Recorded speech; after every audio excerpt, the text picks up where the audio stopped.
Hi, everyone. Welcome back to another session of Getting Real Estate with Stacy. Today I have with me Phoebe.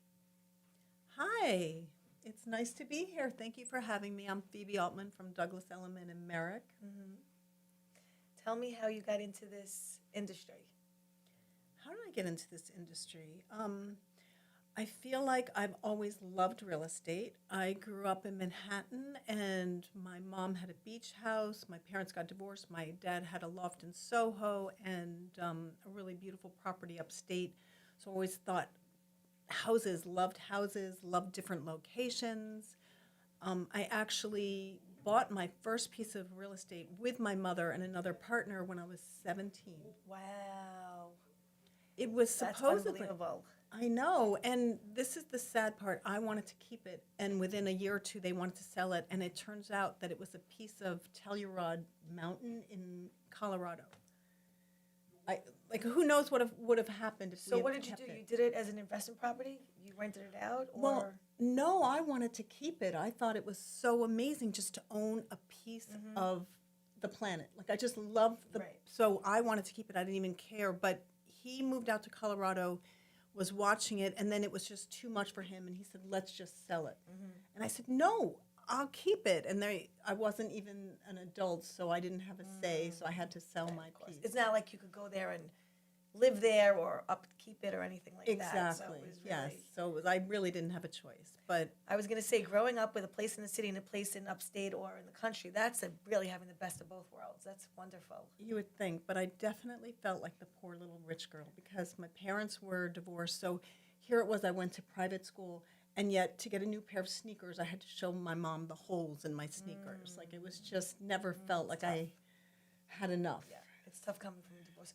Well, you and I Yes. both come from divorce homes and are divorced as well. Oh my God, do you So think there's a that's trend? no, I don't think it's a trend, and Ah, hopefully the next generation will not go through that because we've learned from our mistakes and our parents' mistakes, and the kids nowadays are getting married older. They're having careers, especially females first, and I think that'll you hopefully know, it ends with this generation.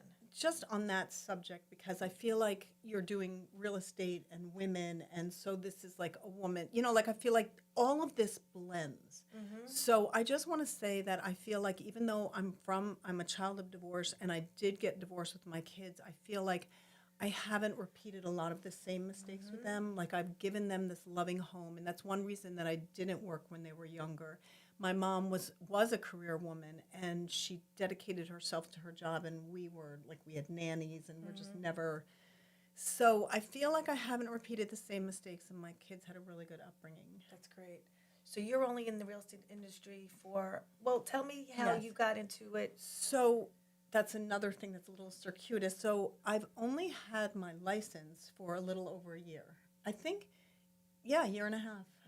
Can't believe it. It's only been a year and a half.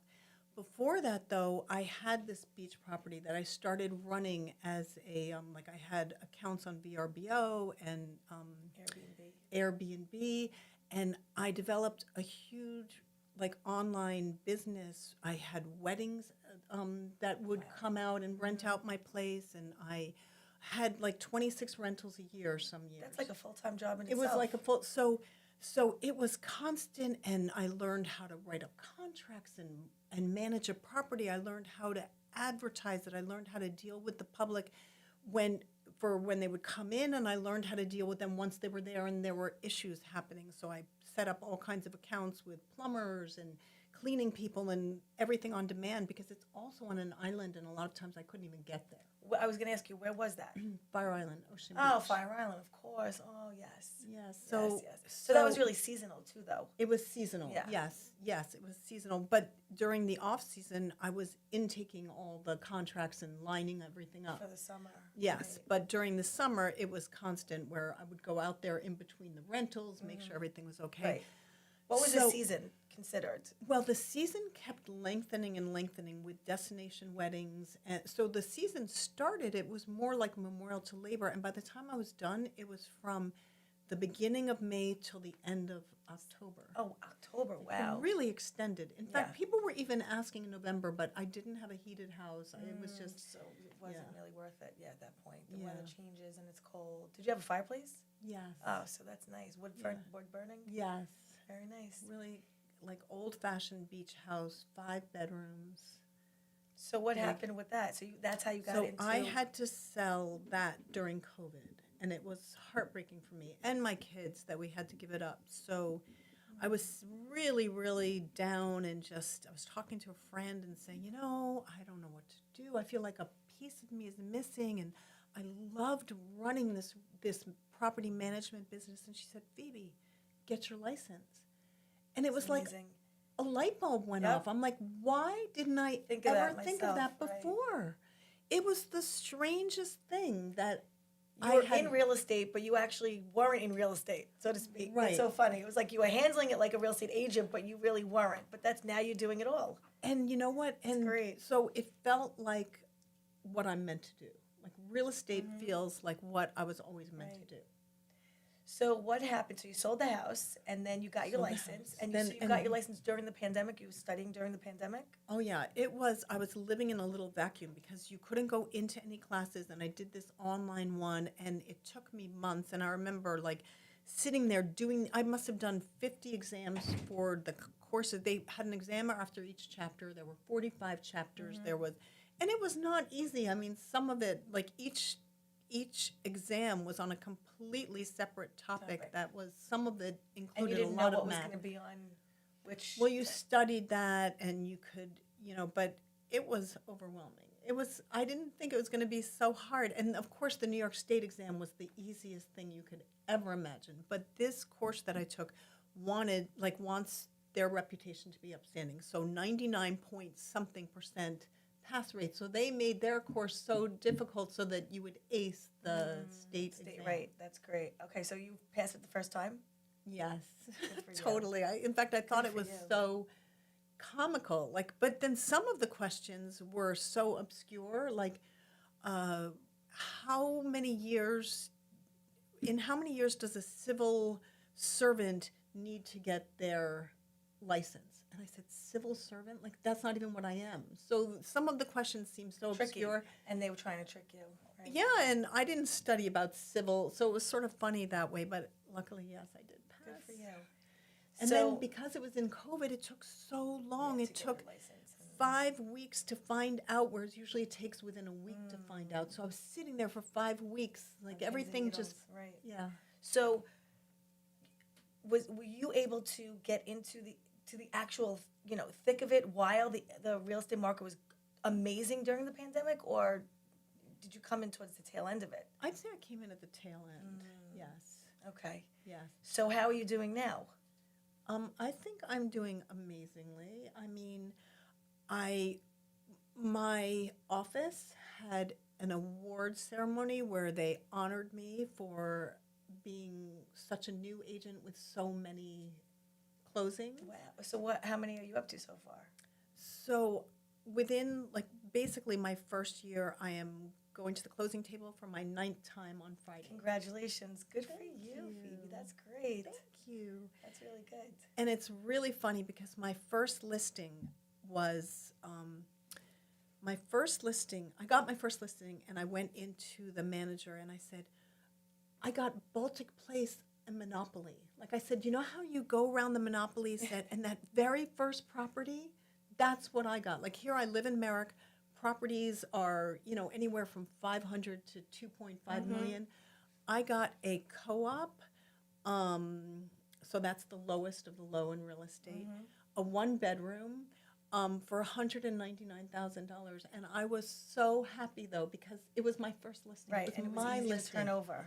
Well, it wasn't. It actually wasn't that easy to turn over because it's a co-op and it's a 1-bedroom, and it wasn't. But you know what? I worked so hard for that listing. I put my all into it, and the seller was thrilled. He was thrilled when I told him that price because it was actually double what he paid for it a couple years before. So I came to him and said, you know what? I think the market can handle this price, and the market handled that price. But I got him one of the highest prices for a unit like that in the shortest amount of time. That's great. And that's like my logo for every house that I've listed so far. I've gotten the highest price for that type of house in the shortest amount of time. That's great. I market like crazy. So which is very important, the marketing part of it. So what do you do when you're not in doing real estate? real estate. No, Very I'm not funny. kidding. It's gotten that way. Like, what did I do? I went somewhere yesterday and I'm like, oh, hi, I'm a real estate agent. It's just, it's. Well, I've been with you. We've worked at street fairs together. We do that too on the weekends when they have the big street fairs. So I'm there doing the loans and you're there doing the real estate, and it's fun. It's fun when you can incorporate that into being social and also, in what you do for a living. Yeah, well, that's why it's great to be with people like you because, I mean, you're even known around here as being so good at that. You're thank so you. good at getting out there and just, Networking. I love yes, it. I do you're love it. amazing at it. Thank so. you. Thank you. I enjoy it. I really do.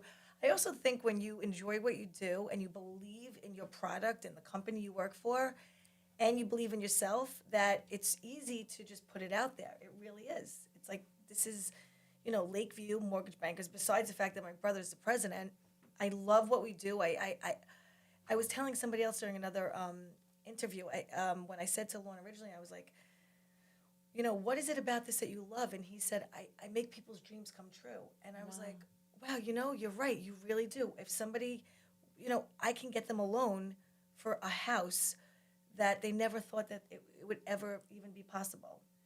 And you get It's that life-changing. feeling. You get that feeling here. Like you guys definitely go the extra Thank you. mile and you are so creative about it and you're so hands-on. I mean, so that's the kind of people that I want to surround myself with and be like in the business because that that's is great. how I run my business too. Absolutely. Also, it's funny because the podcast that we just did, we were just talking about how we are a one-stop shop, and a lot of people, realtors especially, or even clients, borrowers, they don't realize that we do everything under one roof. The processors, the underwriters, the closing attorney, everything is right here. So it Right just here. makes it so convenient for It makes it everybody. seamless. It's seamless. That's Yes. exactly what it is. Yes, yes. Yeah. Oh, that's awesome. So thank you so much for being with us today. Oh, my pleasure. And Thank we will you definitely for have you inviting back me. next time with Barb because she also works with another realtor. So we definitely Yes, can I'm have on her a back team, together. and that's another thing that changed everything when I was asked to be on a team. So you did when you started out. You were solo, and then I was solo. So when I first got to Elliman, I felt like, seriously, I felt like I walked into a room and it was completely dark and I couldn't see a thing and I just had my hands in front of me the whole time. I felt like I was blind. I felt like it was such a learning curve. I can't even begin to tell you. And, as great as people were, they had their minds on their own their own business team, right. and they didn't even have the time or the inclination to be helping me. And so I was like, I can't explain it, but it was so hard Lost. to start. You felt lost. I was lost. I felt lost all the time. I felt like crying all the time. Like I'd be like, how do I do this? How do I do this? And I would go into the office manager and I'd just be like crying and I don't know what to do. And I would go to the amazing woman who runs, Anna runs like the office. She's the receptionist. She's the front desk, and how do I do this? And she'd sit there with me and show me, that's and great. I'd go home. Oh no, I can't remember how to do it, and then she'd work through it with me. But there were so many things to learn. It was just. So what brought you there? What made you go to? So I lived in the Merrick area for over 20 years, and Same. I just. Right. So I just felt like everywhere I looked, there was an Elliman sign. Like I Right. felt like Elliman was the real estate market where I was. Right. And it really is. So I was brave enough to get in touch with the realtor that had sold me my house. And we sort of became friends. And I said, you know what? I want to come in. And so she introduced me to the manager and they interviewed me and they said, listen, we really only want people that are going to do this full time and put their heart and soul into it. And I quit my job that I had. What did you do before? Well, what I did before I had kids was I had my own personal training and modeling business. When I had my kids right around 9/11 and my business was in Manhattan and my husband and I sort of decided, okay, I'm going to stay home and raise the kids. He almost didn't make it home on the day of 9/11. He was at Lehman building? Brothers. Oh, He was boy. so we just made the decision. I'm staying home.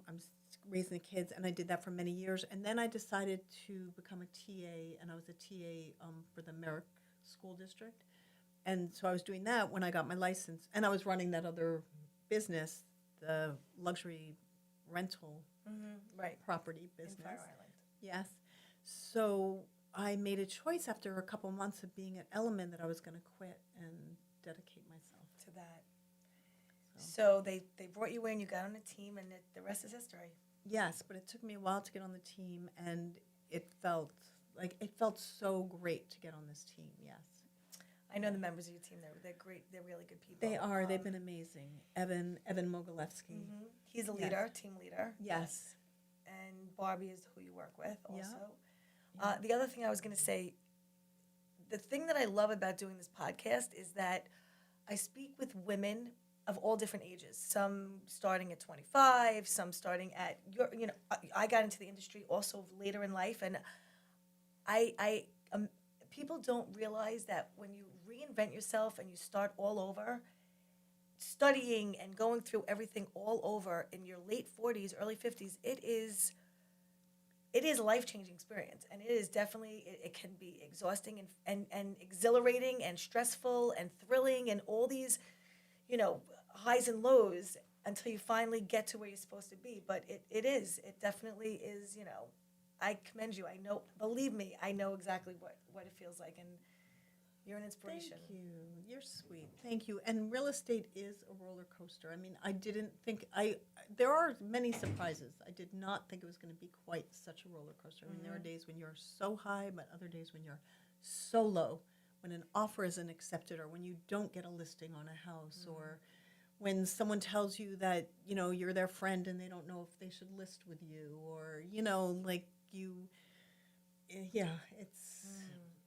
But then there are the highs of, clients writing you these beautiful reviews with 5 stars and saying they couldn't have done it without you, and, showing you their baby pictures and asking you to come over and see their babies, or the way they set up the house, or the way they finished and decorated it. That's great. I just closed a couple of weeks ago with a friend, and she keeps sending me pictures of the house, and every day she's like, I couldn't have done this without you, and thank you so much. So rewarding. It is. It's so rewarding. It definitely is. Yeah.